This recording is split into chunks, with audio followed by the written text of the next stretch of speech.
Alright. Good evening to everyone, mga friends. Today is again Friday, yung ating regular Bible study. Pinamagatan po natin yan ng renewing of the mind because we need po to renew our minds sa ating patuloy na paglago sa pananampalataya.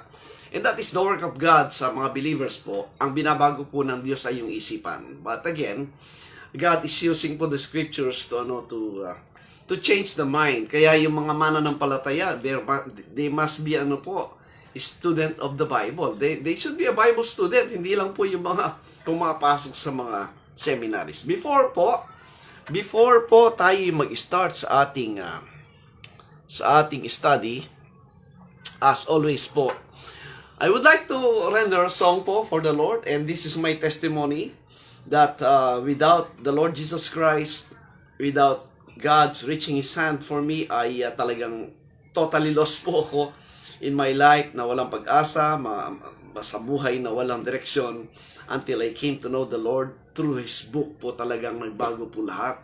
And there are things in the life of a certain man na even yung friends, kamag-anak, hindi alam ang nangyayari sa kanya, that before you knew it, that person po is already po having a intimate relationship and communication with the God of the Bible, and suddenly nagkakaroon po ng bago at ibang direction po yung kanyang pag-iisip at buhay. So I would like to sing a song, and this is a testimony po of my life when I came to know the Lord Jesus Christ and found this faith ng Panginoon. Listen po sa message and hope you'll be blessed po.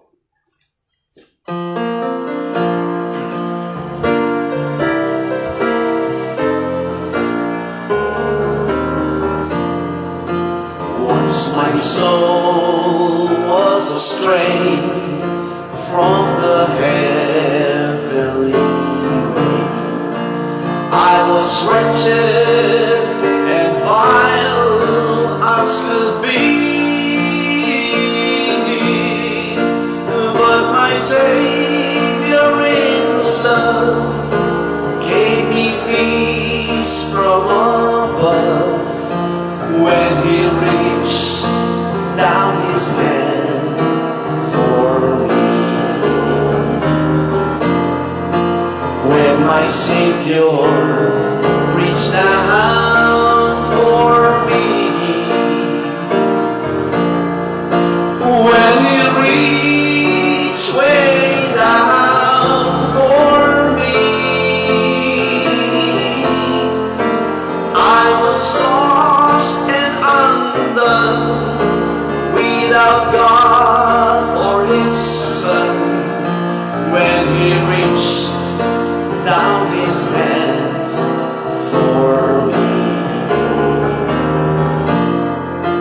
I was near to despair when He came to me there, and He showed me that I should be free. Then He lifted my feet, gave me gladness complete, when He reached down His hand for me. When my Savior reached down for me, when He reached way down for me, I was lost and undone, without God or His Son. When He reached down His hand for me, when my Savior reached down for me,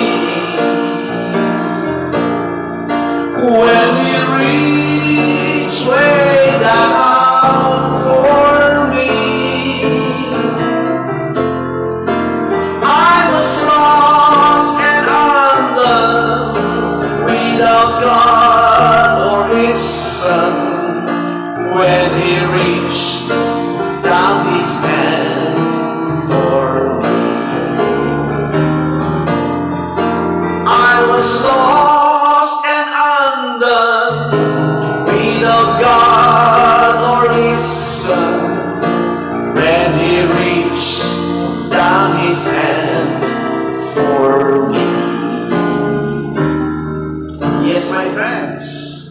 The only hope we can have, the only ultimate things that we can find The in this real life reason you should be eating is more nothing more but the Lord Jesus Christ and His grace.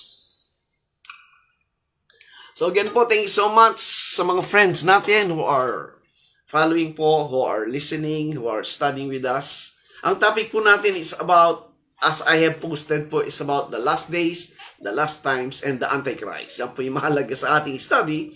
Alam po ninyo sa mga, for how many years na, since the day po that I came to know the Lord Jesus Christ and have an interest po sa pagbabasa ng Bible and exploring po yung different religious group and listening to them as I was then po seeking, naghahanap ng mga kasagutan sa buhay, naghahanap ng kasagutan kung anong totoo about the things of God and about the things of the Bible.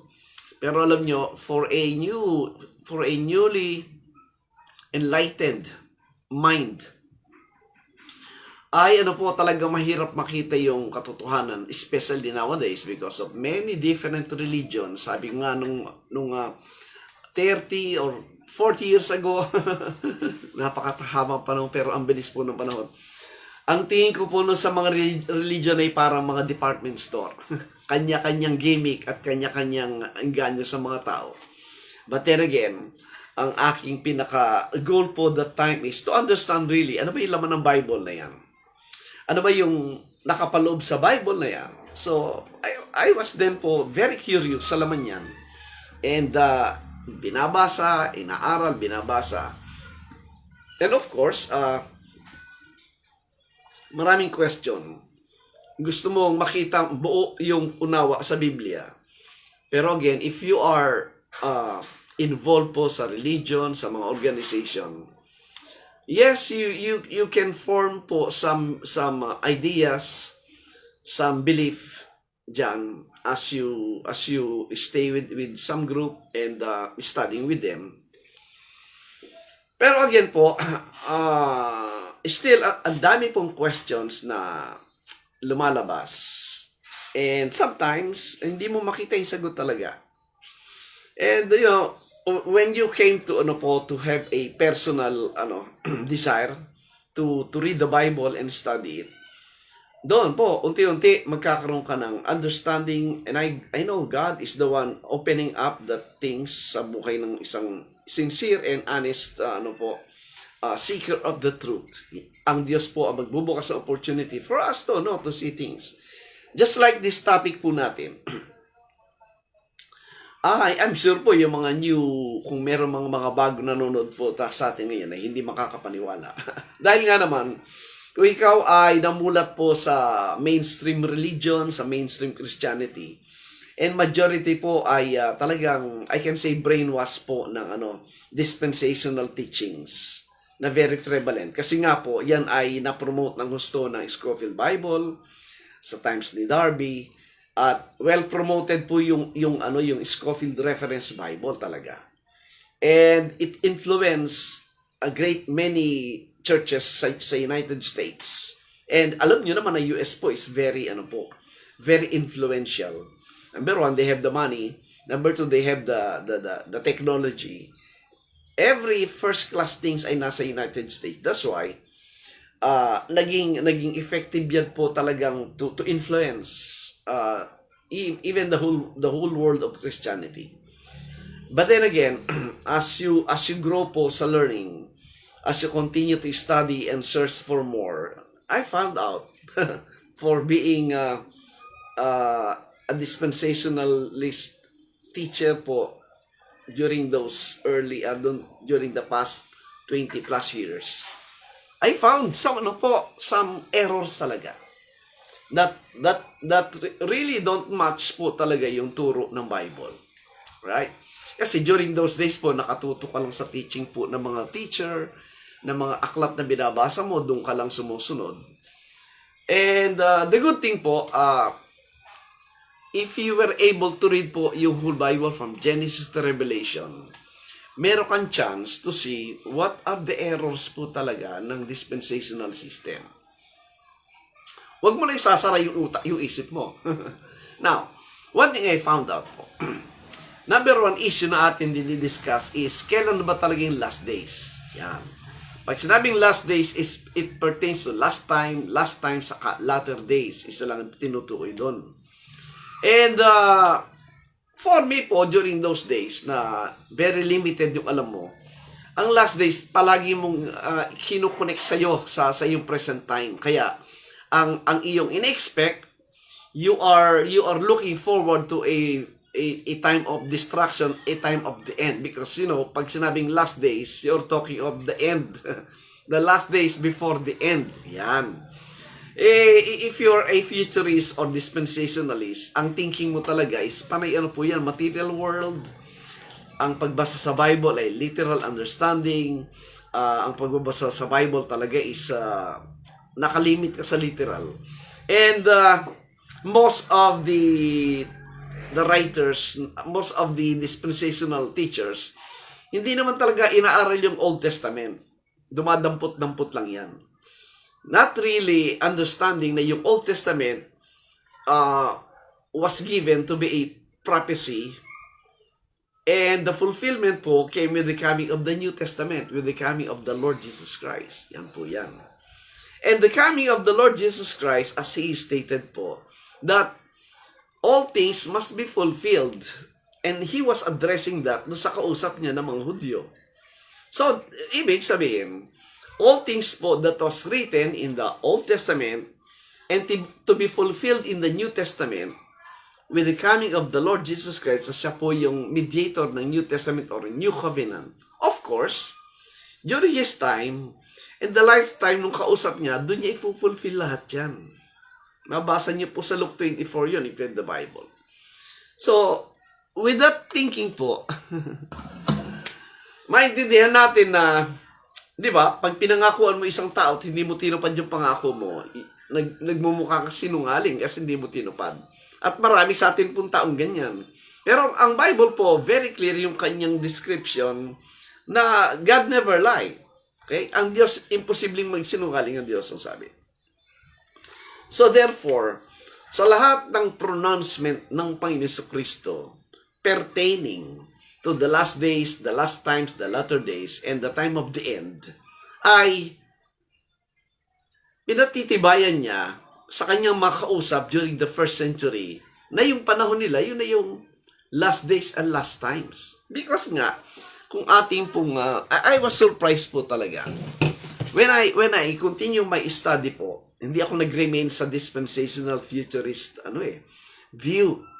I continue to explore yung mga dating preterist na teachers, nakikipagdebate pa yan, dinidebate rin natin, pinaglalaban din natin yung ating view ng dispensational system. Pero as I was doing that and I was reading po yung mga passages na nababasa ko, sabi ko parang maraming error ang dispensational system. At one of them nga ay yung pagtatalaga kung kailan talaga yung last days. Yan. And as I was reading po yung Genesis 49 verse 1 at saka verse 10, doon ko nakita yung first mention ng time statement ng last days. If you have the Bible, tingnan niyo po Genesis 49 verse 1 na yung last days po ay referring always dun sa Old Covenant nation Israel. If you're reading Genesis 49:1 po, si Jacob po yung kinausap yung kanyang 12 sons. Alam natin ng 12 sons, yun na naging 12 tribes, yun po yung bumuo ng nation Israel. At doon sa sinabi niya sa Genesis 49:1, in-enumerate po lahat yan sa bawat tribes, right? Hanggang dumating sa verse 10, ang culmination ng sinasabing fulfillment ng last days at yung kanyang mark as the beginning of the last days is the coming of Shiloh, which is the Messiah, the Christ, right? So therefore, ang mark, ang beginning ng last days ay maliwanag na tinukoy doon sa pagdating po ng Mesaya ng Kristo. Now, bakit ganon? Bakit sa pagdating ng Mesaya o ng Kristo, pagpasok ng New Testament ay nandoon nga ang last days? Then, I read po yung Zechariah chapter 9, verse 9 and verse 10. Yun pala yun. With the coming of the Messiah, ang sabi niya, dala-dala niya yung judgment. Alright? And salvation. Pero before the judgment, because merong offer ng salvation, hindi mo na iginawad yung judgment, kundi, ang sabi sa Zechariah 9, 9 and 10, He speak peace. Right?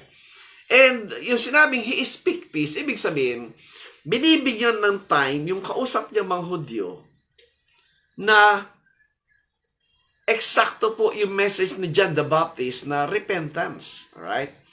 Giving them a chance to change their mind, to repent and go back to God.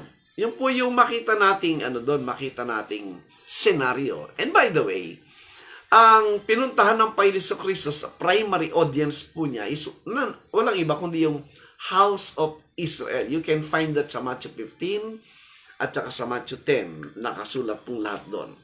So therefore, you have to determine nga po yan. At dito nga po lang natutunan yan na although common sense siya, pero marami pong futurist friend natin, mga dispensational friend natin, matatawa ka ngayon, kasi they neglect yung basic rule of reading any literature. What are the basic rule? The basic rule number 1 is, you have to observe sino yung speaker o yung writer. Right? Mahalaga yon kasi dapat mo ma-determine sino yung nagsasalita o sino yung sumulat. Yan. Secondly, sino yung kausap o sino yung sinulatan, which is yung audience niya. Yan. I-observe mo yon. Ikaw bang kinakausap o ibang tao? Kaya po, when you talk of the Bible is, ang kinakausap dyan at yung sinulatan dyan, hindi tayo. Kundi yung mga tao ng first century sa New Testament at yung mga tao ng BC period during the Old Testament or Covenant. Yan po ay plain and simple observation po whenever you read any kind of literature. Yan po yan. So, dito ko po naintindihan yan na, oo nga naman, pag binasa mo, titignan mo sino yung speaker, sino audience, at pangatlo, anong pinag-uusapan? What are they talking about? Yan po yan. And makita natin po sa New Testament na lahat ng pronouncement ng Panginoon doon, in terms of judgment, particular, yun po ay referring, ina-address niya yun doon sa first century Jews. Alright? Bakit sila yung ina-address lang niya, hindi lahat ng tao? Di ba? May Canaanite woman na lumapit sa kanya, sabi niya, hindi niya pinapansin, yung mga apostles, hindi rin inaasikas, tinataboy pa nga. Ano sabi ng Panginoon? I am not come, diba? But for the lost sheep of the house of Israel. Yan. The same din po yung kanyang commission o utos sa 12 apostles. Sabi niya, huwag kayong pupunta sa mga Gentiles. Ang puntahan niyo yung lost sheep of the house of Israel. So, yan po yan. So, ang ibig sabihin, ang primary audience at primary group ng taong kinakausap ng Panginoon because He is going to bring the judgment and He was giving them a chance to repent. Sino yan? Yung mga Hudyo. Bakit yung mga Hudyo lang? Yun po, natutunan ko. You have to go back dun sa historical background ng Israel. Yan. And that's why you need to study yung Old Testament, yung Old Covenant. Kasi pag hindi mo nakita yung background, hindi mo talaga maintindihan. Marami nagtuturo kasi, pag binasa yung New Testament, pilit nilang isinasama yung sarili nila doon. Alright? Without observing, bakit sila lang kinakausap? Kaya pag may pinabasang verse sa'yo na siya'y isinugo lang para sa Israel, ang mga apostol ay para lang, inutusan lang para lang sa Israel, Mag-iisip ka, yung iba nasusurprise kasi yung iba ngayon lang narinig yan at nakita. At makita nyo, sa Matthew 10:23, again, if you have the New Testament, ang sabi doon, pag natapos nyong ipahayag ang mabuting balita dyan sa mga lugar sa Israel na yan, right? Ang sabi doon, hindi man kayo lalayo sa mga cities ng Israel, bababa na dadating na yung Kristo. Yun po yung timeline binigay doon sa Matthew chapter 10. Therefore, the whole stretch po ng New Testament, ng Acts period, until the historical account ng destruction ng place na yun, ng Jerusalem, ng 70 AD, uli po, when it comes to the curse and judgment at lahat ng makita mo na doon, ay para lang po yun sa kanila. Tayo mga Gentiles, ang mga Gentiles po, we are just a secondary recipient of God's grace as revealed po sa New Testament. Because sabi nga po ng Ephesians 3:6 at saka Galatians 3:14, tayo mga Gentiles ay partakers and fellow heirs ng mga Hudyo sa promise ng Diyos with regard sa heavenly blessings. Yan po yung maliwanag sa Bible yan. So in that case, yung sinasabing last days, last times, and end of the world, it doesn't talk about the planetary world. It doesn't talk about the whole of the human race. Yan po ay pertaining lamang doon sa judgment ng Diyos dito sa Old Covenant Israel. Dahil nga po, yung judgment na yon ay nakasulat po doon sa provision po ng Old Covenant na kanilang tinanguan, ng kanilang pinirmahan through the blood ng mga animals. But then again, pag hindi ka familiar doon sa Old Covenant, hindi mo talaga maintindihan. Alright? That's why I'm telling my friends, you have to go back and study the Old Testament for us to really understand po yung New Testament, which is the fulfillment of the prophecies dyan po sa Old Testament. So, kaya ang question palagi, ang question na natin, kailan yung last times, yung last days, at para kanino yung the end? Ayan po yan. Now, just like po kung ano yung sinasabi ko, the coming of the Lord Jesus Christ was to execute the judgment para po dito sa apostate nation Israel because of yung kanilang pagtalikod sa Diyos, yung paglabag po nila sa kanilang covenant sa Diyos. Yung po yung call of repentance na sinasabi ni John the Baptist. At sa preaching ni John the Baptist po, very obvious yun na while he was preaching, at lumapit yung mga Pharisees and Sadducees, anong sabi niya? Di ba? Winaringan niya sila na sila yung magiging recipient ng wrath to come, yung galit ng Diyos. Sila yung tatanggap doon. Alright? Sinabi sa Matthew 3 verse 7 or 8, makita niyo doon. And connected po yan sa Old Testament prophecy ni Malachi. Pag nakita mo yung prophecy ni Malachi doon sa chapter 4 verse 5, na Malachi 4:5, may prophecy po dyan concerning Elijah.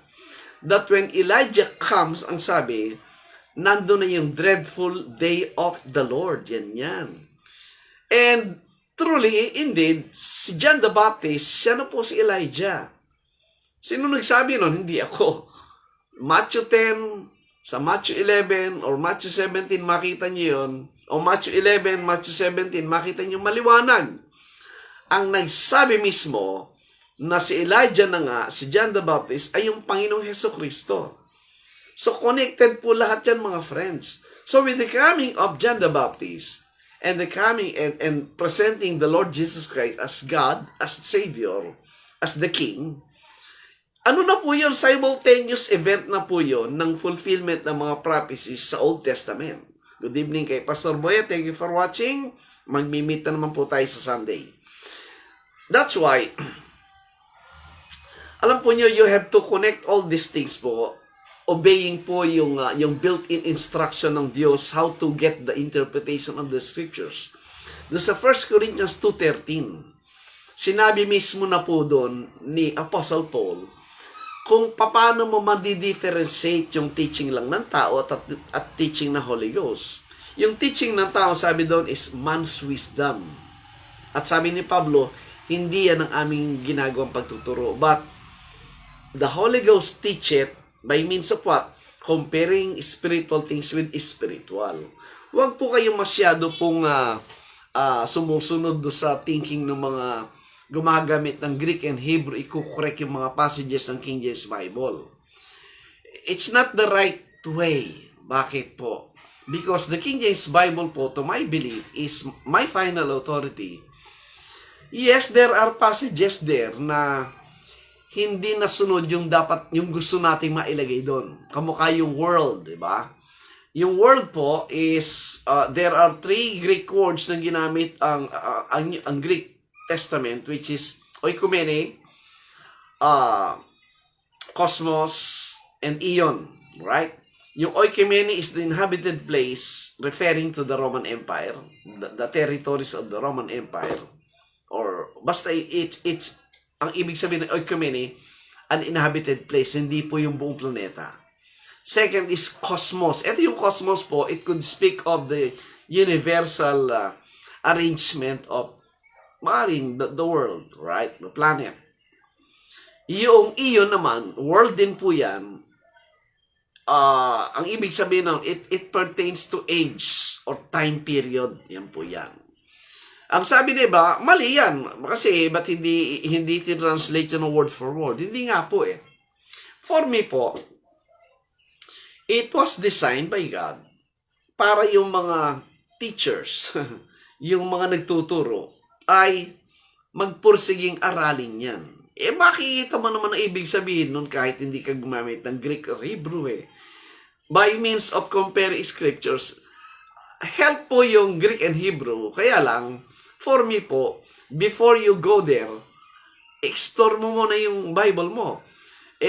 Napapansin ko po yung mga nagko-correct ng Bible, hindi man nabinasa buo yung Biblia from Genesis to Revelation eh. Hindi sila familiar. Mas familiar sila doon sa Greek word na kinokopy lang naman sa lexicon yan eh. And as I was saying po, when somebody uses that, you ask them, which Greek? Kasi hindi naman po pare-pareho yung mga Greek resources na ginagamit eh. Marami po yan. I can name some. Kaya, my basis po ng study, isa lang. Yet the King James Bible, by comparing scripture with scriptures, pag merong word na kailangan mo makita sa Greek and Hebrew, para i-confirm yung turo ng context, that's better. Diba? Unang-una, kamukha na sinabi ko, hanapin mo yung speaker, sino yung kausap, anong pinag-uusapan, at ano yung context, yung relevant context ng immediate context at saka ng remote context. Yan po ang manner of study. Yung iba sabi, pinaghahalo mo yung Old Testament at New Testament. Dapat lang kasi yung Old Testament was a prophecy, yung New Testament is the fulfillment. Para makita mong maliwanag na yung prophecy na fulfill, eto sinabi sa New Testament, ang dami po. Like in Matthew chapter 2, makita nyo the fulfillment ng prophecy ni Hosea with the birth of Israel. In Hosea 11:1, tapos sabi ni Matthew, yun ang fulfillment ng kapanganakan ni Kristo. Meron pong nuggets doon. The nugget there is, yung Hosea 11, it's talking of a nation. Bakit sinabi ni Matthew na fulfill kay Christ sa Matthew 2? Ibig sabihin, the Israel of God is the Lord Jesus Christ, His body of believers. Yung po yung tinutukoy doon.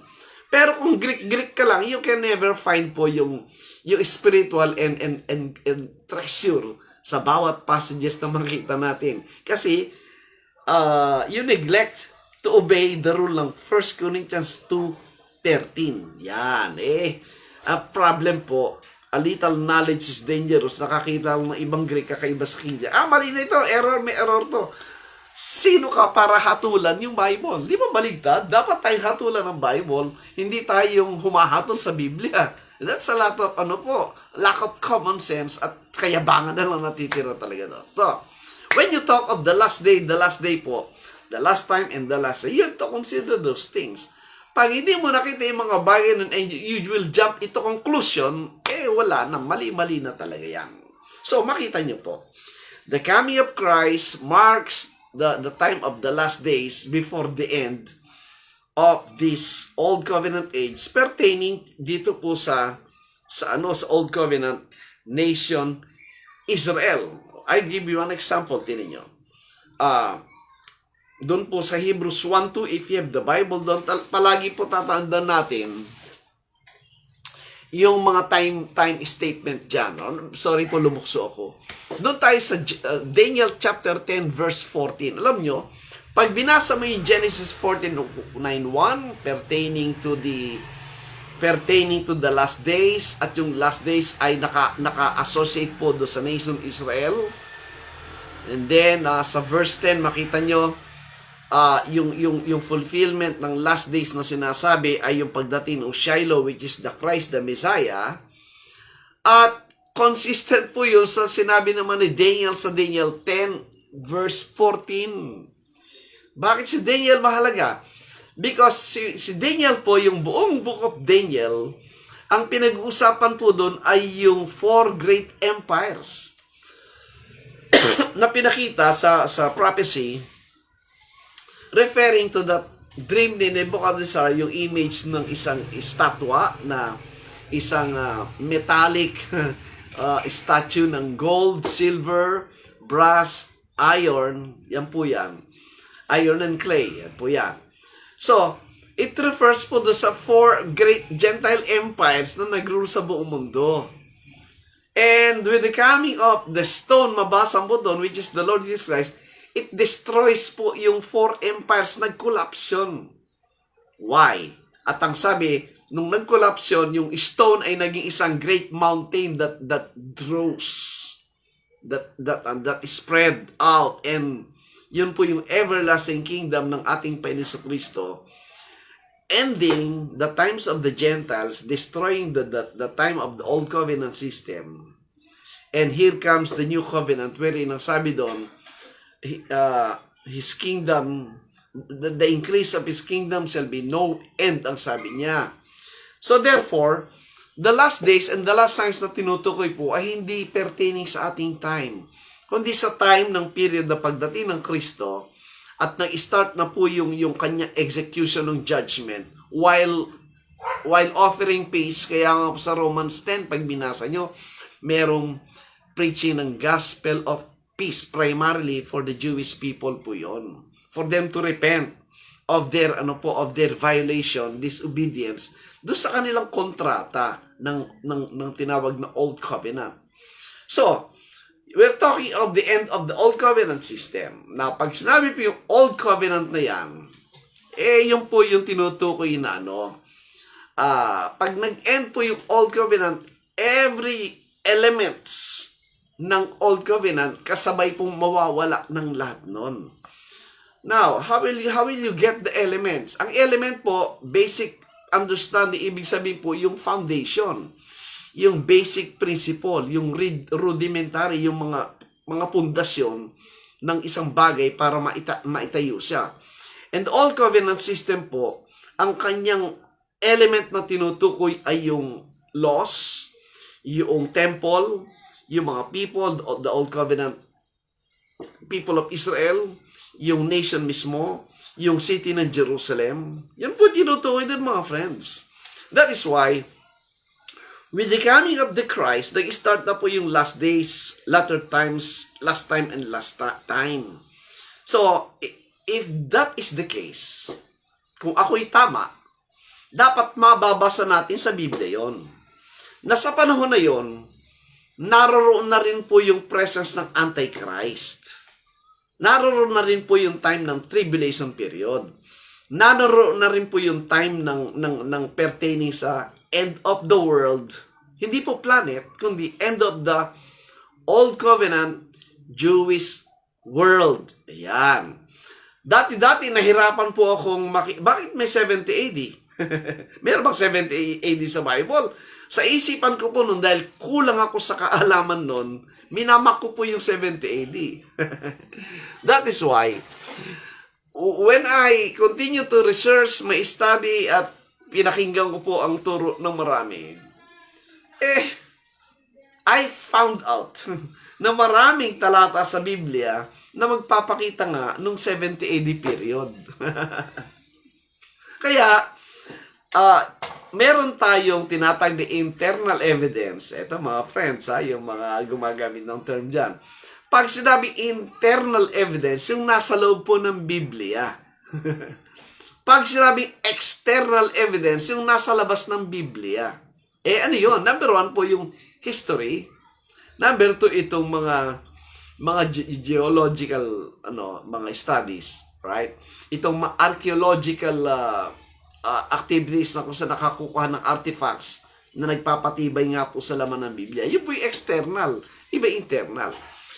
Ang Bible po natin, they go together. Meron kang Bible, and the best thing na makikita po ng isang Bible student, Bible believer, is that yung sinasabi sa Biblia, makikita mo yung actuality sa history. At doon sa mga places na sinasabi, with all the people, with all the events, pareho yung nakikita sa record sa labas kesa sa record dito sa Biblia. Anong pinapakita?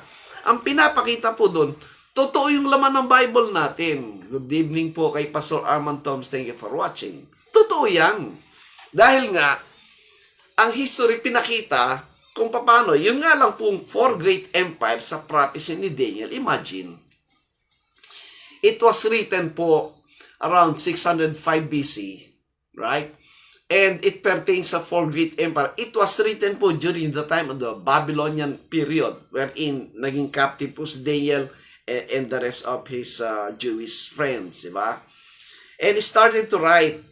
And while they were po sa time ng Babylonian period, right, ay pinakita po yung pagsunod ng next empire, which is the Medo-Persian Empire. Eksakto po yung nakasulat doon.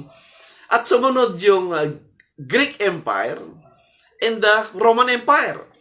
Just imagine that po, it was written around 605 BC and consistent po nangyari. Sumunod nga yung Medo-Persian Empire after the collapse po ng Babylonian Empire.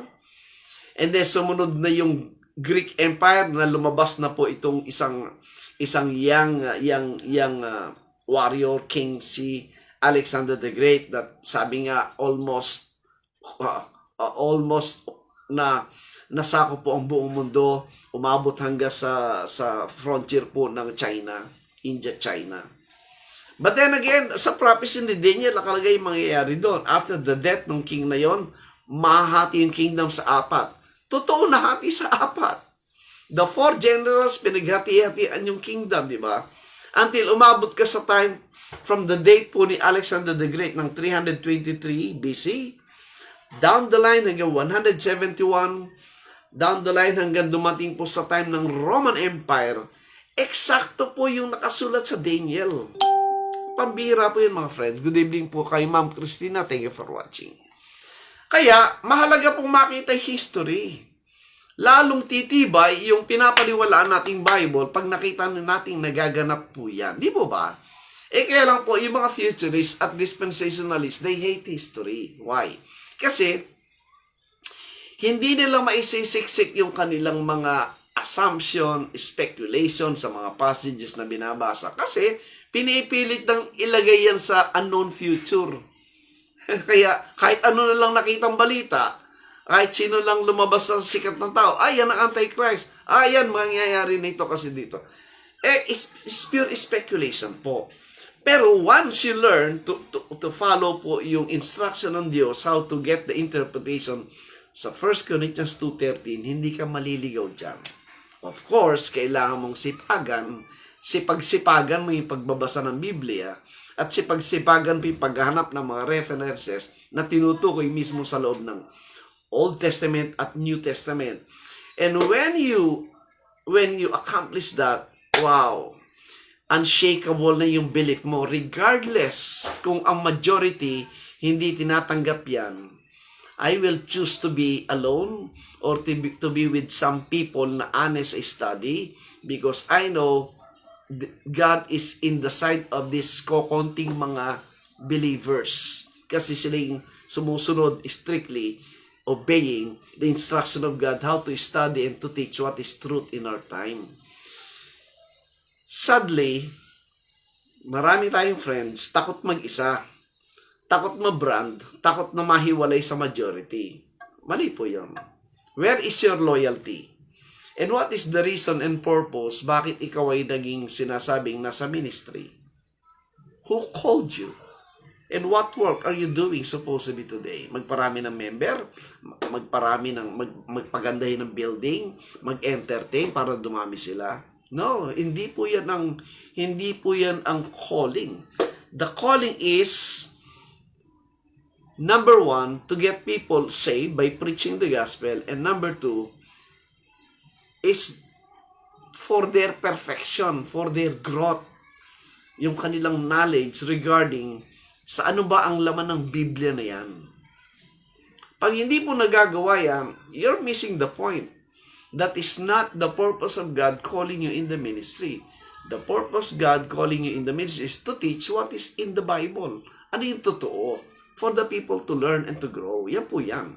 So mga friends, you find Genesis 49:1, the first time po, yung sinasabing first mentioned rule, if you believe that, the first mentioned rule of the last days ay pertaining po do sa nation Israel. Basahin nyo, Genesis 49:1. And in Genesis 49:1, there goes the prophecy for every tribes. Hanggang dumating sa verse 10, marking the beginning of the last days, which is the coming of the Messiah, the Christ. Tamang-tama naman ang sabi sa Daniel 10. Yung prophecy na ibinigay kay Daniel in reference po sa coming na stone at destruction ng Gentile empires with the end of the Old Covenant. Doon pa rin po yung sa nation Israel nakafocus. Yan po. Why? Because sila po ang subject ng paggawad ng penalties sa kanilang paglabag sa covenant provision. Yun po yung background dyan, mga friends. Kaya merong tribulation, merong antichrist, etc. Now, so with that, makita nyo, kung last days na po, last times na yon, ay tama lang na yung antichrist dapat naroon na. Naroon na po. Basahin po natin. Sa 1 John 2:18 po, tingnan nyo. Kung may Bible kayo, you mark it, you write it, at tingnan nyo maigi. Ano ba sabi ni John? Yung ba Antichrist ay nasa panahon nila o wala pa sa panahon nila? Ang sabi sa 1 John, one of the epistle po ni Apostle John, 1 John chapter 2, verse 18, tingnan nyo po. Ayan o. If you have the Bible, mark it. Anong sabi doon? Little children, it is the last time. Again po, pag binabasa nyo, you have to observe po yung grammar. Basic lang naman yung is. Pag sinabing is, hindi yan was. Ang is po is what? Is in the present tense. Habang sinusulat ni John, sabi niya, it is the last time. So habang sinusulat ni John, yung epistle na ito, nandoon na sila sa huling panahon. Bakit sinabing last time? Kasi malapit na yung the end. Sa kanilang time po yan. So yung time nila ay already the last time. Alright. Tuloy natin. Little children, it is the last time. And as ye have heard that Antichrist shall come, Antichrist pinag-uusapan, even now are there many Antichrist, whereby we know, inulit niya, that it is the last time. Imagine, sa opening po ng verse, last time tinutukoy, sa closing po ng verse, inulit niya, ni-reiterate niya na ito na yung huling panahon. So, di ba, very clear yan? Yung last time po, sa time ng mga apostol, hindi sa time natin. At dahil doon, sabi niya, marami ng mga antikristo. Pag sinabi antichrist po, ano yung basic definition ng antichrist? Antichrist. Ano ibig sabihin? Kalaban ni Kristo. Opposition. Adversary. Kaaway, kalaban. Di po ba?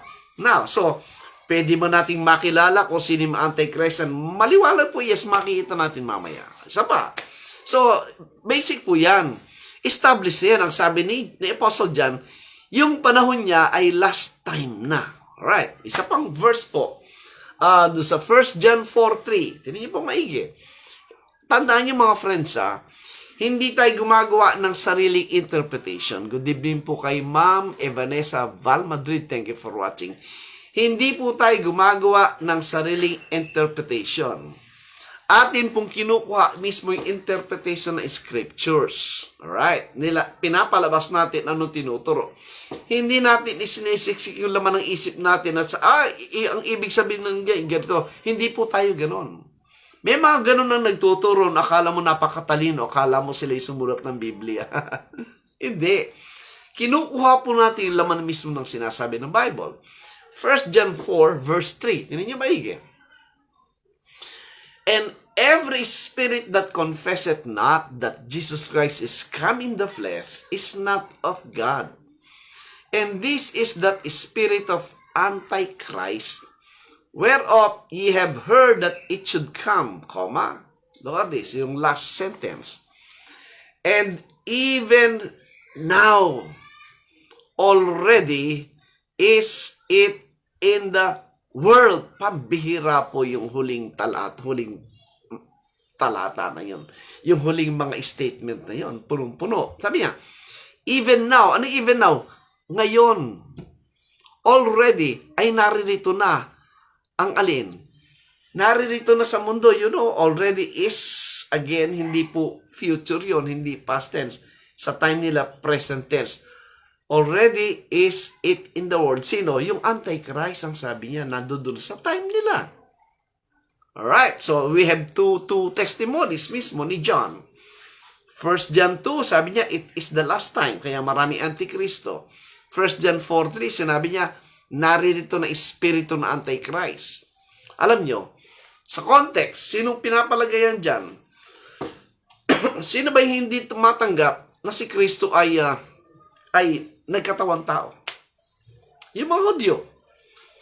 They cannot believe that Jesus is the Christ. Yan po isu dyan. They cannot believe that Jesus is that God manifest in the flesh. Why? Kasi nga naman, nakita nilang lumaki si Kristo. Lumaki sa pamilya ng karpinterong si Joseph at may issue. Pinagbibintangan po si Kristong anak ng pagkakasala sa fornication. Why? Kung nga naman, nung si Mary ay nag-engage si Joseph at si Mary, nag-engage sila. The problem is, hindi pa nagsisiping, biglang nabuntis si Mary. Good evening kay Brother Ed Natural. Thank you for watching. Aba, mismong si Joseph, gusto niya iwanan si Mary kasi isip niya, ba't biglang nabuntis? May ibang lalaki yatang gumalaw, di ba? Pero, kinausap sa ng angel at piniliwanag at naintindihan niya. Pero yung mga taong nasa paligid, hindi. Di ba? If you read John chapter 8, one of the parang pasaring sa Panginoon Jesucristo, nung pinag-uusapan yung pagiging anak ni Abraham, sabi niya, hindi kami pinanganak sa pagkakasala. We're not born out of fornication. Sexual connotation yun ng kasalanan. Bakit binanggit na mga Hudyo? Pinaparinggan po si Jesucristo kasi they cannot believe that Jesus is that God that incarnate in the flesh. Yan po sinasabi ng 1 John 4. Kaya sabi niya, kung sino mo nagsasabing si Jesus Christ ay hindi nagkatawang tao, siya nasa kanya spirit na Antikristo. Yun po mababasa natin. Kaya sabi sa 3, at naririto na ngayon ang sabi niya. Right, so that's John. Right? Sino pa? Ito pa po. Si Pablo po, sinabi niya sa time na yan, that during that Acts period, ay naroroon na nga po yung Antichrist. Tingnan niyo po, 2 Thessalonians 2 Thessalonians chapter 2. Alam nyo, if you will just believe the Bible more than anything else, basahin nyo muna yung Bible bago nyo hatulang kung ano yan. And the proper way to study is, huwag mo sabing, mali ito, mali yan, mali. No. Study it first. I'd rather read the Bible and explore everything in it and obey 1 Corinthians 2:13, comparing scriptures, and you will find the true definition by means of many witnesses within. Di ba? Ano naman yan, di ba? Ang basic principle para makita mo yung truth is, ang sabi, the truth will be established from 2 or 3 witnesses. And therefore, if there are issues in the Bible, ang magre-resolve niya kung ano ibig sabihin, yun ding scriptures. Why go out of the scriptures and you make yourself the judge? That's foolishness po yun. That's kayabangan yun. That's ego. And that's, if you want to talk about the devil, that's the devil's work. Diba? Now, 2 Thessalonians chapter 2, verse 3. Ano sabi diyan? Eto, tinan nyo. Again, when you read the passages in the Bible, the basic observation dapat ng grammar, yan by past tense, yan by present tense, yan by future tense. Tinan nyo. 2 Thessalonians 2, verse 3. Ano sabi doon? Let no man deceive you by any means, for that day shall not come, except there come a falling away first, and that man of sin be revealed, the son of perdition. The man of sin, yan po yung Antichrist during the time. The one that opposed the Lord Jesus Christ. Verse 4, Who opposed? That's one characteristic po ng Antichrist. An oppositor, opposition. Who opposed and exalted himself above all that is called God. Yan, alright? Pansin nyo, pag nabasa niyo yung opposite po, yan po yung Old English ng progressive word na opposing, nasa progressive tense. Ibig sabihin that during the time nag-exist itong man of sin, kinakalaban niya na yung Diyos. And sabi, exalted. In the modern English, mag-exalting himself. Ibig sabihin sa progressive tense, na during the time, itinataas niya yung sarili niya at nilalabanan niya na ang Diyos. Ano pa sabi? Above all that is called God or that is worship, so that He as God, seated. Pag sinabi seated po, sitting in the temple of God. Yung Antichrist, nandun sa temple that was existing during that time. At sabi, ayun, maliwanag yung showing, progressive tense. Present progressive tense. Ibig sabihin, sa time na ginagawa niya na yun, showing himself that He is God. Ay nakapakaliwanag po ng 4. Alam niyo yung ginagawa ng mga friends natin? Yung mga nag-translate sa Tagalog, natatawa na lang ako. Yung pong opposite, ginawa nilang future. Will oppose. Will exalt. Ginawa, God will sit. Ginawa nilang future. Ay, that's a great error. Kinurek nila yung Bible, kinurek nila yung King James doon sa 4. Ginawa nilang future lahat. Why? Kasi bias po sila sa kanilang belief na future pa yan. Ano ang karapatan mo para palitan yung nakasulat? Ang nakalagay doon, opposing, exalting, showing, and He as God seated. Present tense lahat yun Present progressive tense. Ba't mo ginawang future yan? Yan po yung error ng mga translator natin because of their biased belief, without analyzing, without considering the background of everything, without comparing scriptures. Sila yung nagde-decide. That's wrong. Alam nyo, ang daming critics sa Bible, di ba? Yung iba sabi ito, mali yan. Niloloko lang tayo ng mga yan Bakit? Kasi, kung alam nila talagang mali yan, bakit hindi sila makagawa ng perfect na Bible na walang mali? Di mo ba? Parang aawa nyo na yung mga nagsasabing mali itong tama, mali. Ba't hindi kayo gumawa ng Bible na walang mali? Since 1881 po, ganyan 1881 na. Since 1881, doon nag-umpisang nagtuturo-turo itong mga Bible corrector na mali yan.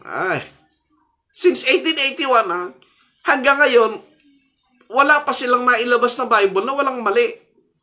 Ano ibig sabihin? Niloloko lang tayo. Huwag tayong padadala sa ganon. The best way to study the Bible is comparing scriptures. God gave us the King James Bible. Stick with it. Because of all the Bible we have today, yung King James po ang ang pinaka-reliable.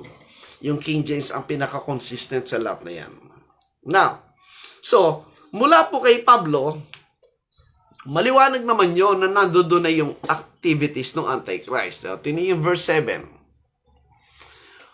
For the mystery of iniquity that already work. Pag sinabi already work, hindi future yan. Hindi past tense yan. Present tense. Sa time ni Pablo, because yun na nga yung last times, nandoon na po yung Antichrist. Alright? At sabi, already work. Only he, etc. Okay. Kaya pag binasa niyo po yan, sa verse 8, and then shall that wicked be revealed whom the Lord shall consume with the Spirit and destroy with the brightness of his coming, sabi. Even him whose coming is after the working of Satan with all power and signs and lying wonders. Ito pong pinag-uusapang Antichrist dito sa loob ng Biblia. Hindi po yan political figure, hindi po yan politician. Kasi sabi nila yung daw Antichrist, si Donald Trump. Yung Antichrist daw na si Obama. Ay kung sino-sino pinagbibintangan yung Antikristo, di po ba? Pag sinabing Antichrist po at ang kanilang activities is what? In a religious setup. Kaya itong 2 Thessalonians, sino yung sinasabi dyan na i-consume ng Panginoon sa kanyang coming? Ano ba context yan? Ang context po ng Thessalonians, mga friends, tini yung 2 Thessalonians 1, matras tayo ng konti. This was pertaining to the lifetime ni Pablo at ng mga kausap niya na ito yan. Ang pinatutungkulang kalaban dyan, na yun nga pong ibig sabihin ng Antichrist, the opposition of Christ. You cannot oppose si Kristo kung wala siya doon. Ibig sabihin, at the time of Jesus Christ, nandoon na yung Antichrist. Hindi future yan. Paano naging Antichrist kung wala kayo sa panahon ni Kristo? Ito yun, tiniyo 6. Seeing, shortcut lang po natin seeing it is a righteous thing with God to recompense tribulation to them that trouble you. Ano ibig sabihin? Sabi niya, nararapat lang na ang Diyos ay iganti, right? Palitan, tapatan ng tribulation to them that trouble you. Ano ibig sabihin? Yung kaparusahan, yung kapaghatian ay tatanggapin ng mga that trouble you. Ano ibig sabihin? Yung mga nagpapahirap, nagbibigay ng problema at panganib doon sa mga mga mananampalataya na nasa Thessalonica. Yung mga friends natin na akala mo alam na yung mga talata ng Biblia sa Greek, sasabihin ba naman ang kausap dyan mga Gentile? Ano katibayan mo? Dahil daw nasa Thessalonica. Basa mo yung Acts chapter 2. Maraming Hudyo nagkalat na sa panahon nakatira sa iba't ibang lugar. Lahat ng pinupuntahan ni Pablo po, before na siya mag-preach sa Gentile, yung munang sinagoga. Pansinin nyo, yung lahat ng ministry ni Pablo, bago sa mag-preach sa mga Gentiles, unang hinahanap niya yung mga synagogue kasi nandun ng mga Hudyo. Kaya yung Romans 1:16 nakalagay din, to the Jew first and also to the Greek. Secondary lang po yung mga Gentile. Kaya itong nasa Thessalonians, I'm 100% sure, ito yung mga Hudyo. Bakit? Alright, tingnan natin. So, ang sabi ng verse 6, yung subject ng parusa, ng vengeance, ay itong mga nagbibigay ng trouble sa mga taga-Thessalonica. Ano mangyayari sa kanila? Right? Doon sa verse 7, pagdating ng Panginoon, kinomfort sila. Verse 8. 2 Thessalonians 1:8. Sundan niyo yung Bible po para makita niyo na maliwanag. Ano sabi ni 8? In flaming fire, taking vengeance on them that know not God and that obey not the gospel of our Lord Jesus Christ. Verse 9, who shall be punished with everlasting destruction from the presence of the Lord, etc. Now, sa mga kulang sa pag-aaral po ng background ng Thessalonians, sasabihin na God, yan ang mangyayari sa future sa mga taong hindi sumunod kay Kristo. Bakit ginamitan ng salitang vengeance? Alam mo, kasalanan ginawa ko kung di man ako ligtas o yung mga taong nariyan para paghigantihan ni Kristo. Saan mo makikita na merong particular na mga taong paghihigantihan? Huwag kang gagawa ng speculation kasi magkakamali ka at marami kang ipapahamak. Yung particular na dahilan kung bakit merong vengeance ay magaganap, ang sabi sa verse 6, because ito yung mga gumugulo, nananakot, namemerisyo, at pumapatay sa mga mananampalataya, at lalo na, kaya ang tanong nga natin sabi, Antikristo, alright, question, what is the worst thing na pwedeng gawin ng isang Antikristo laban kay Kristo? Yung iba hindi makakasagot. Pero tayo may sagot sa Bible, eto. Yung sinasabihan ditong tinotrouble sila ng mga ito at yung gumagawa ng trouble, sila yung paparusahan, makita natin yan sa 1 Thessalonians chapter 2. Tingnan nyo. 1 Thessalonians chapter 2, ito po yung sagot. Kaya nga, yung iba nagagalit pag sabi, magbibigay doon ng talata ng Biblia, bato-rotan ng bato ng talata ng Biblia. Natural kasi ang nagpapaliwanag yung Biblia. Mas mahirap kung ikaw lang nagpapaliwanag. Ang problema kasi, sana yung mga taong sila nagpapaliwanag kasi yun, maraming nabobola. 1 Thessalonians chapter 2, verse 14, tinan nyo. Pag kayo po'y nakikinig sa akin at sumusunod, matututo kayo talaga magbukas ng Biblia kasi nandun po yung sagot. Nandun ang turo. Ang tawag po doon, exegesis. Inilalabas natin mismo yung turo sa loob ng Biblia at yun ang matatanggap natin. Hindi yung aking sariling kaalaman, ako magpapaliwanag, tapos pipilitin kong yung aking katuruan isisiksik sa laman ng Biblia. Mali po yun. Ikaw ang naglalagay ng turo sa Bible. Ang tawag po dong subjective. Mali yun. That's man's wisdom. Ang dapat, objective. Hahanapin mo yung laman ng Biblia at yun ang katuroong makita mo. So, dito makita natin. Sino ang pinatutungkulang parurusahan ng eternal fire of vengeance dahil gumugulo sa mga Thessalonians? Ito, tinan yung 14. 1 Thessalonians 2:14. Ito po isagot to. Ang sabi ng 14, for ye, brethren, became followers of the churches of God which in Judea are in Christ Jesus. For ye also have suffered like things of your own countrymen, even as they have of the Jews. Kaliwanag nun. Itong mga Thessalonica, mga Hudyo po yan.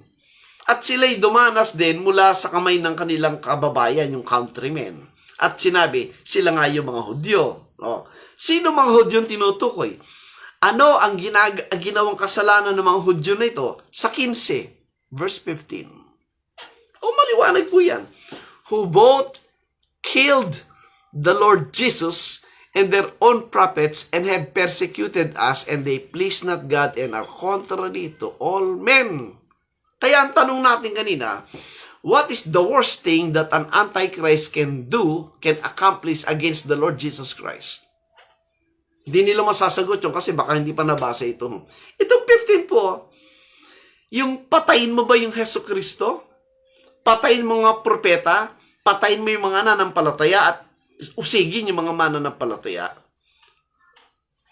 Magagawa ba yan sa future ng sinasabi Antichrist? They cannot. Papatayin uli yung Kristo? They cannot. Di ba ba? Kaya very clear po mga friends yung description ng Antichrist ay nandun doon sa time ni Kristo. Again, babalik ka po sa prophecy ni Daniel. Very consistent. Ano yung prophecy? Pag dumating stone sa time ng feet, at yung time ng feet, yung time ng iron and clay. Sino yung stone? The Lord Jesus Christ. Sino yung feet? Yung Rome. But then again, para ma-assured mo anong period of time, aralin mo yung history ng Rome. Bakit dumating sa iron? From monarch to republic to military empire, yung po yung description ng military empire, matigas as iron. That's the time po ng rule ng Rome as naging military empire. Nag-start kay Julius Caesar, Augustus Caesar, Tiberius, Caligula, Claudius, Nero, Galba, etc. Yun po yun. O ano katibayan natin na yun na nga ang fulfillment? Kailan ba pinanganak si Kristo? Kailan ba pinanganak yung stone? Di ba sa time ng feet at time ng iron and clay? Sino yung iron? The Roman Empire. Sino yung clay? Yung apostate Israel. Di ba partner silang dalawa? Matibay ito po mga kapatid. Kung talaga hinahanap mo turo ng Bible, ito pinapakita natin. Na sa time ni Kristo, kinaharap niya na yung Antikristo. Yung Roman Empire, binak-upan niya yung apostate Israel. Yun po yung nasa Revelation 17, nakasakay yung woman do sa beast. At sa Revelation 13, may dalawang beast. Beast out of the sea and beast out of the earth which is the land pertaining to Israel or Jerusalem. Pagdating kay Pilate, sino yung kaharap ni Kristo? Sino yung nagbintang sa kanya ng maling bintang na siya'y lumalaban sa kaharian ni Caesar at gustong itapol down yung kingdom ni Caesar? Yung mga religious crowd, yung high priest and the Pharisees and the Sadducees, the rest. Sino may kapangyarihan magpako kay Kristo? Hindi yung mga Hudyo. Sino? Si Pilate. Kaya they need Pilate. Siya yung political power. Ito yung religious crowd, which is the apostate Israel. Partnership yun. Kailan hinarap nung stone? Sa time ni Pilate. John 18 and 19. Dumating stone, nag-confront do sa feet, winasak yung iron and clay. Kailan nangyari? During the period ng 1st century. I came now to understand these things. Why? Because I have read my Bible for several times at kaya ko na i-connect yan kasi nabasa ko yung Bible ko. Kung di mo pa nababasa yung Bible, hindi mo mapapaniwala to. Why? Kasi ang laman ng isip mo, yung turo ng dispensational system. Na brainwash ka doon. Kaya if it goes against do sa iyong presupposition na naisiksik sa isip mo ng mga libro ng mga tao, you cannot accept these facts ng scriptures. Ayun o, sila yung pumatay kay Kristo. Sila yung Antikristo. Consistent ang sinabi ni John, consistent ang sinabi ni Paul, na naroon na yung Antichrist at kanila. Why? Because it's now the last days and nearing the time of the end. Right? Now, tingnan nyo, mga friends. Hebrews 9:26. Hebrews 9:26. Hindi po tayo dito gumagawa ng sariling unawa, mga kaibigan. Binabasa natin ang scriptures, ina-analyze natin ang scriptures, and we are trying to compare with other scriptures kung sila po yung magtutugma. Eksakto naman, ano sabi ng Hebrews 9:26. Isulat nyo po and study this. For then must he often have suffered since the foundation of the world. But now once in the end of the world, hath he appeared to put away sin by the sacrifice of himself. Kailan nangyari yung he appeared to put away sin by the sacrifice of himself? Kailan yon? Sa cross. 30 AD or 33 AD, whichever po, pero maliwanag po during the 1st century nangyari yung cross. At ang sinabi ng 9:26, yung time na ipinako si Kristo is what? Already in the end of the world. Ayun na nakasulat. What world? Tingnan niyo po yung Greek word niya. Ito mahalaga dyan, yung Greek Dito papasok po yung understanding ng Greek word. Ano ibig sabihin ng Greek word dyan? It talks about eon. Age. The end of the Old Covenant age. The end of the law. Yan po yan, mga friends. The law end at the cross. Kaya lang, it overlaps. Nag-overlap. Sa 8:13 din ninyo. Yung law po natapos sa cross. It was abolished, ang sabi ng Ephesians 2. Para, yun ang tinawag na middle wall of separation between Jew and Gentile, yung law. Hindi pwede magsama yung Jew and Gentile pag naroon pa yung Old Covenant. They cannot. Sa pagkain na lang, sa damit na lang, sa itsura na lang, hindi na pwede magsama. But the middle wall of partition, which is the law, was taken away. Was abolished. So that, ito yung creation ng new man. The one new man is the joining of the Jew and Gentile in one body. Kaya merong new creature. Kung meron kang first Adam, the first man, the old man, meron kayang new man. The new Adam, which is Christ, the last Adam. Yan po ibig sabihin. Tingnan Hebrews 8:13. In that he saith, a new covenant he had made the first old. Kailan nangyari yun? Sa cross. Yung existing covenant, kailan naging old? Nang dumating yung cross, when Christ mediated, bringing in the new covenant. By the time, yung covenant from Moses naging old, sabi niya. Right? Nawala ba agad? No. Sabi noon, he made the first old period. Now, another paragraph. Now that which decayeth and waxeth old is ready to vanish away. Yung old covenant, naroroon pa, natutuyo, and tumatanda, is ready to vanish away during the time of the writing ng Hebrew, and that could be written po around 60 AD. Alright? Ang sabi, during the 60 AD period, if that is the time, yung Old Covenant, naroon pa. During the Acts period, nandoon pa. Decayeth, wax old is ready to vanish away. That will explain bakit sa Acts chapter 10, Acts 21, ang mga apostles, ang mga believer ni Kristo, nag-observe pa ng law. Why? Because nandoon pa yung temple, nandoon pa yung priesthood, sige pa sa pag-aalay and everything, nandoon pa yung holy city, Jerusalem, everything is going well, nandoon pa yung nation Israel, everything is going well. Ang question, kailan nag-vanish away ang Old Covenant?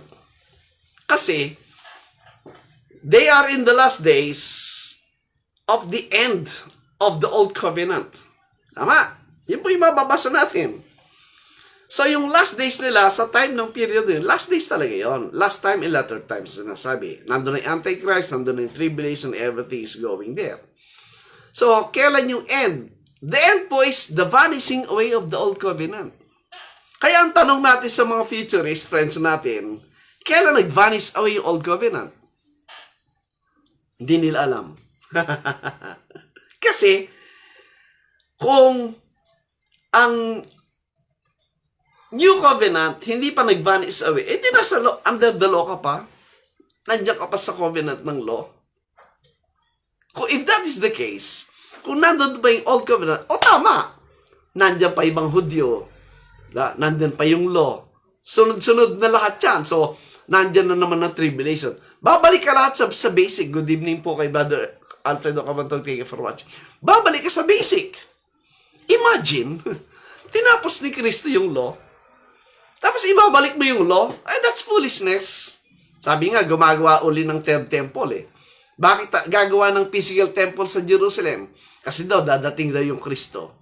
At ibabalik daw uli yung mga sacrifice ng mga... That's foolishness. So, uulitin mo na naman, si Kristo ipapako uli. Come on.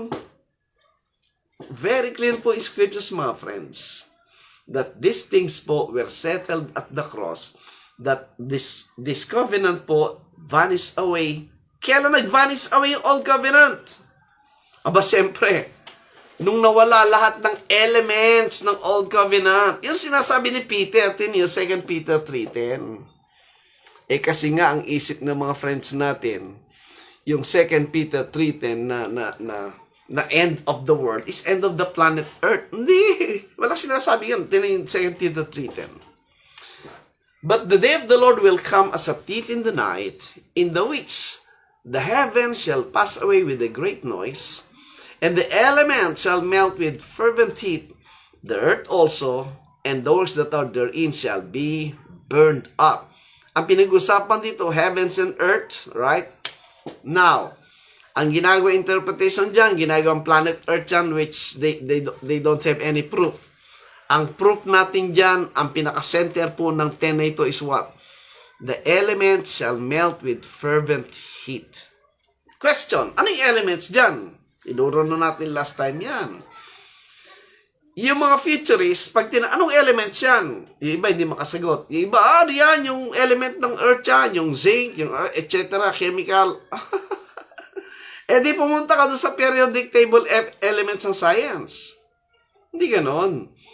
Ang magde-define ko ng elements na yan para maintindihan natin at yung tinuturo Peter, yung sinasabi ni Pablo din. Bakit si Pablo at si Peter? Pareho ba sinasabi? Yes, tinan nyo. 2 Peter 3, baba ng konti. 3:16. Ayun o. As also in all his epistles, speaking them of these things, sabi niya, in which are some things hard to be understood, which they that are unlearned and unstable rest, as they do also the other scriptures, unto their own destruction. If you cannot accept the rule of interpretation mismo ng scriptures, you are resting, pinapalipot mo yung scriptures because of your preconceived thoughts of your brainwash teaching na nasa iyo na yon.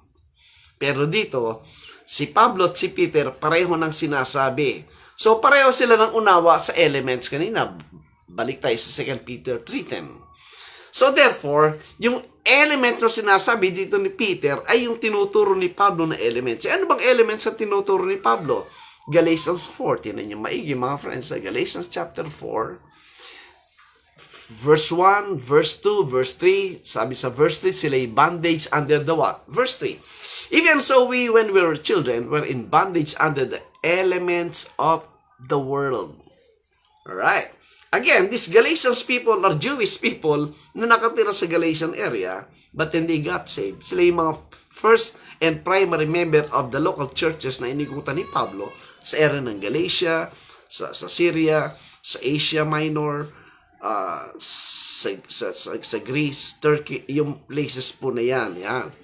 Good evening kay Sister Iris Liwanag. Thank you for watching. Therefore, anong elements ang tinutukoy niya? The law. Ayun, no, nando sa verse 2, 3. Kaya sabi sa 4, sila elements ng bondage, sila bondage ng elements ng world na yan. Ano yun? But when the fullness of the time was come, God sent forth His Son made of woman, made under the law, verse 4, to redeem them that were under the law, that we might receive the adoption of sons. Yung bondage na element na tinutukoy is the law itself, the old covenant. O, baba pa natin ng konti para maliwanag. Ayun, diniretso na ni Pablo. Verse 9, Galatians 4:9. But now, after that ye have known God, or rather are known of God, how ye turn ye again to the weak and beggarly elements, whereunto ye desire again to be bondage. Yung element is the law. And the context of Galatia, bakit ba sinulat ni Pablo yung Galatian letter? Because by the time that he was in Antioch, after finishing yung kanyang missionary journey sa Galatian area, nabalitaan niya ng merong mga Judaizers na sumunod at tinwist yung teaching nila, at yung mga Galatians people na confused, kaya iba bumalik uli sa law. Kaya ito yung context. Bakit kayo nagbabandage again?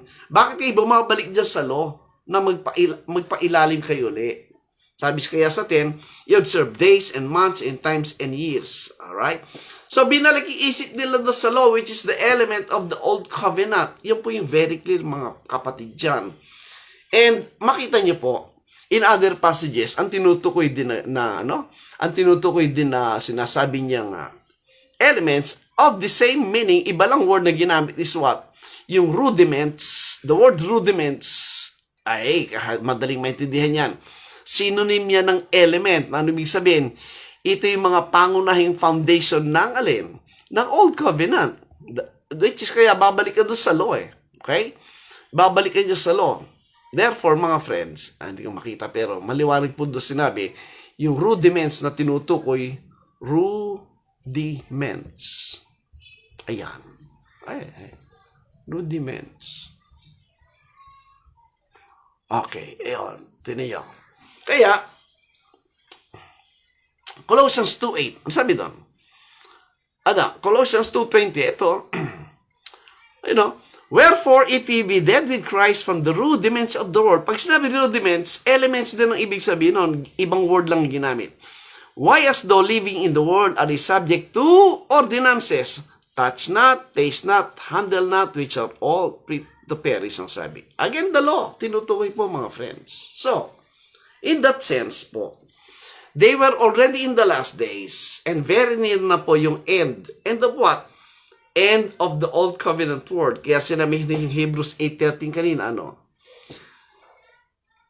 It's now decaying, it waxeth old, and is ready to vanish away. Kailan nag-vanish away yung Old Covenant? Hindi masasagot po ng mga futurists yan. Pero tayo sinagot ng Bible, nag-vanish away ang Old Covenant because at the time, sinabi ni Peter, nasunog lahat, nawasak lahat yung elements. Ano yun? The temple, the city, the people, the land itself. Kailan nangyari? 70 AD.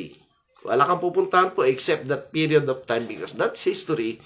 That is God's judgment on the old apostate nation Israel, whereas it opens the new covenant program to every one of us. Kaya nga sabi ng isang friend natin, di ba?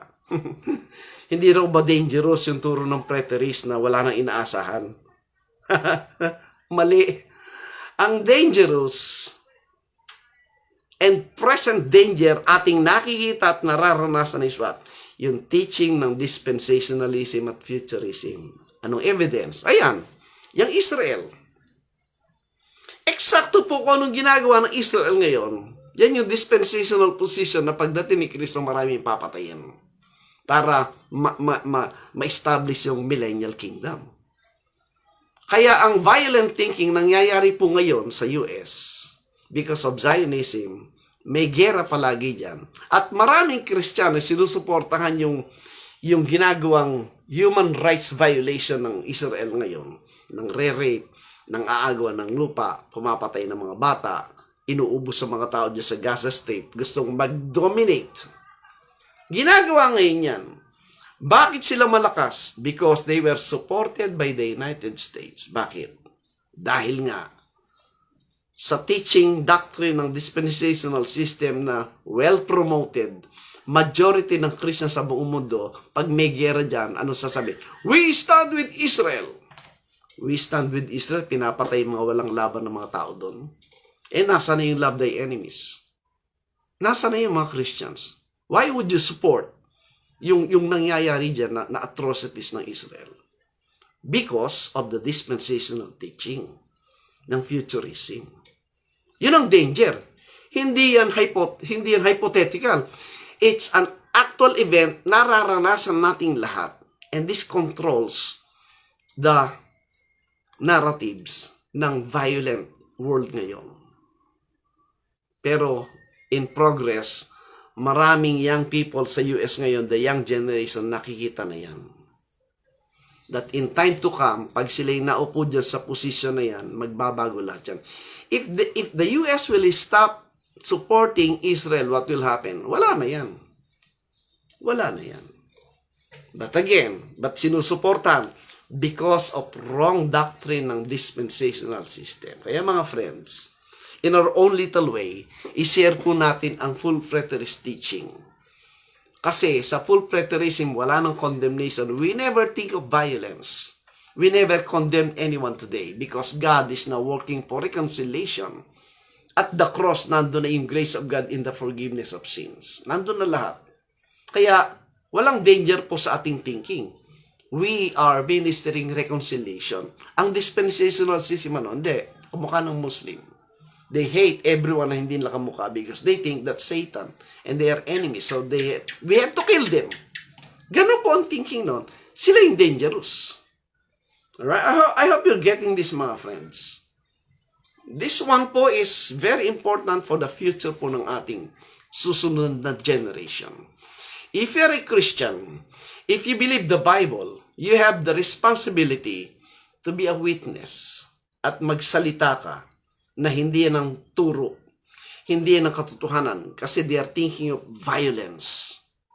But when you came to understand that Christ already fulfilled all His promises to those people na pinangakuan niya, and is now reigning in the kingdom of God, and the kingdom of God keep on increasing, and you be a part ng increase ng kingdom na yan, supposed to be, because you are in Christ, you are member of the body of Christ, you are in the kingdom of God.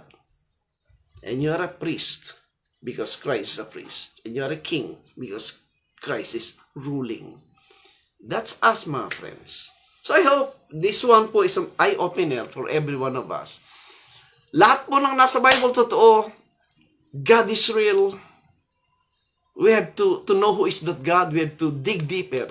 If we really appreciate the love of God, wala tayong katatakutan. Just be faithful and a desire to know God in a deeper and in an honest manner. That's all God is asking to us. So let's close po sa prayer. I hope maging blessing sa lahat.